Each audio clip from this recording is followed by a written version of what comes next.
श्रेष्ठतम पाठ पढ़ाऊँ। दीदी एपरी काहेकि करिवे? परिदर्शक आसिले मुझे पाठ तुमको पुणी पढ़ाई प्रथम थर पढ़ाइला परी, कारण से तुमको जो प्रश्न पचारे तुम्हें तार सठिक उत्तर देने से भल धारणा नहीं पारे।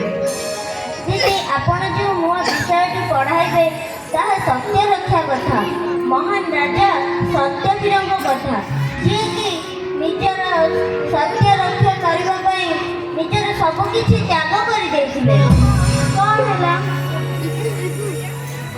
सत्य कथा कहबा पई सत्यर पाठ पढ़ाई हमको मिथ्या कहबा पई शिक्षा देउछन्ती, एहा कोन ठीक कथा? जार कथा और काम समान कहवा करी कि करे कि